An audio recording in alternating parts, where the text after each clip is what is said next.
Bismillahirrahmanirrahim. Assalamualaikum warahmatullahi wabarakatuh. Di sini saya akan menyelesaikan tugas EUAS dari Praktikum Teknik Tenaga Listrik Lanjut.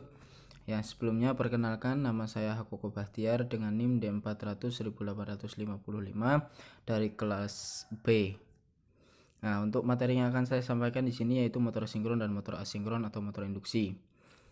Oke, yang pertama adalah motor sinkron. Motor sinkron adalah motor AC di mana pada keadaan tunak rotasi poros disinkronkan dengan frekuensi arus suplainya, atau bisa disebut dengan motor AC dengan kecepatan sinkron atau tanpa slip. Nah, untuk konstruksinya seperti ini. Ada rotor, ada stator, ada porosnya. Ya, di sini tidak ada celah ya antara rotor dan statornya. Nah, untuk prinsip kerjanya pada motor sinkron, di mana arus AC membangkitkan flux medan putar stator dan suplai listrik di DC membangkitkan medan rotor.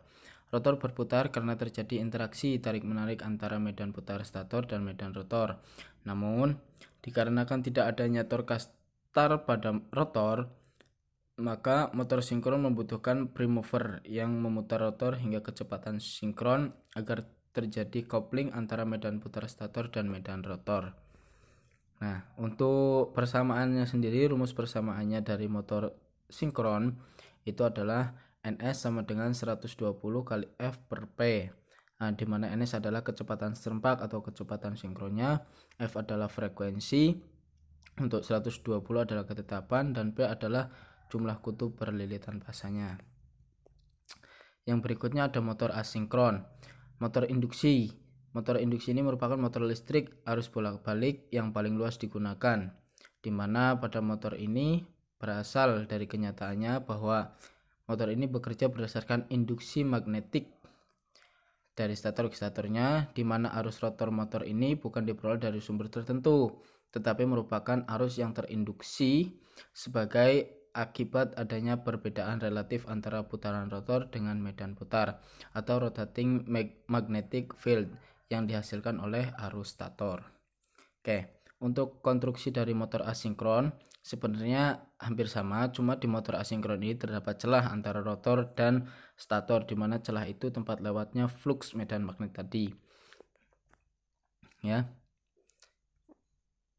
Terus untuk prinsip kerja dari motor induksi, di sini bekerja berdasarkan induksi elektromagnetik dari kumparan stator kepada kumparan rotornya. Bila kumparan stator motor induksi 3 fasa yang dihubungkan dengan suatu sumber tegangan 3 fasa, maka kumparan stator akan menghasilkan medan magnet yang berputar. Ya, garis-garis gaya flux yang diinduksikan dari kumparan stator akan memotong kumparan rotor sehingga timbul EMF atau GGL atau tegangan induksi.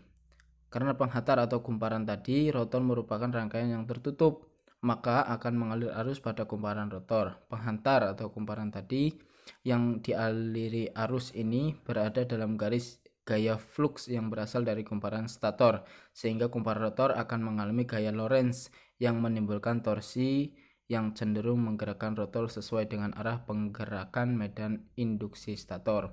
Itu adalah prinsip kerja daripada motor induksi. Kalau tadi di motor sinkron membutuhkan arus DC, tapi untuk di motor asinkron itu atau motor induksi ini tidak membutuhkan itu. Nah, untuk rumusannya sebenarnya untuk kecepatan sinkronnya sama, NS sama dengan 120 kali F per P. Nah, dimana di sini karena terjadi slip, di motor induksi itu terjadi slip, maka kita ada rumus S sama dengan SNS per NS min NR per NS, di mana NS adalah kecepatan sinkron, NR kecepatan saat ada beban. Ya. Oke, sekarang analisa rangkaian star delta. Untuk yang sebelah kiri itu ada rangkaian star, dan untuk yang sebelah kanan itu ada rangkaian delta. Oke, coba kita bisa perhatikan dengan baik perbedaannya seperti apa. Yuk. Nah, dari kedua gambar tersebut dapat kita analisa untuk rangkaian star dan delta. Yang pertama, pada hubung star nilai arus sama dengan pada line 3 fasa. Nah, untuk pada hubung delta nilai arus adalah akar 3 pada setiap fasanya. Jadi berbeda ya. Nah, untuk pengaplikasian motor sinkron di industri Yang pertama ada kompresor udara, yang kedua ada servo motor, yang ketiga ada aktuator robot. Nah, mengapa menggunakan motor sinkron? Karena pada motor ini memerlukan arus DC untuk membangkitkan daya dan memiliki torsi awal yang rendah.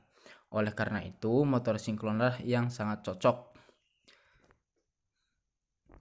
Nah, untuk pengaplikasian motor asinkron pada industri, yang pertama ada konveyor, yang kedua ada kipas angin yang biasa kita jumpai, yang ketiga ada pompa air. Nah, mengapa ketiga mesin ini menggunakan mesin motor asinkron? Yaitu induksi karena konstruksi yang sangat kuat, harganya lebih murah, dan perawatannya mudah serta mempunyai efisiensi yang tinggi. Nah, untuk contoh soal dari motor sinkron bisa dilihat, diketahui sebuah motor sinkron dengan frekuensi 50 Hz dan setiap pelitanya atau kumparannya memiliki 4 kutub. Nah, kita diketahui F 50 dan P sama dengan 4. Kita hitung NS sama dengan 120 kali F per P. 120 kali 50 per 4 sama dengan NS-nya 1500 rpm untuk kecepatan sinkronnya. Nah, untuk contoh soal motor asinkron, di mana motor 6 kutub disuplai dari sumber 60 Hz fasa 3 atau 3 fasa, kecepatan rotor pada beban penuh adalah 1140 rpm. Tentukan kecepatan sinkron dari medan magnet, slip per unit, dan yang ke C, kecepatan rotor untuk sebuah hasil beban yang dikurangi slip E sama dengan 0,02. Nah, diketahui ada P-nya 6 kutubnya, frekuensinya 60 Hz dan NR-nya 1140 rpm. Untuk kecepatan sinkronnya kita menggunakan rumus NS sama dengan 120 F per P. 120 kali 60 per 6 sama dengan 1200 rpm untuk NS-nya, kecepatan sinkron dari medan magnetnya. Lanjut untuk ke B, slip per unitnya S sama dengan NS min NR per NS.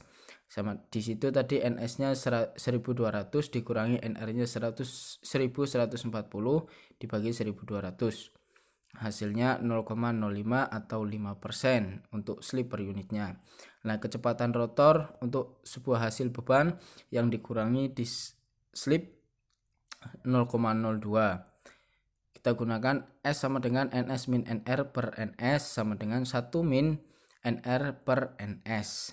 Nah, slipnya 0,02 kita ketahui sama dengan 1 min NR per 1200. NR sama dengan 1 min 0,02 kali 1200 sama dengan 1176 rpm.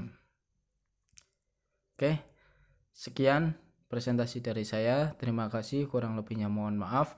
Assalamualaikum warahmatullahi wabarakatuh.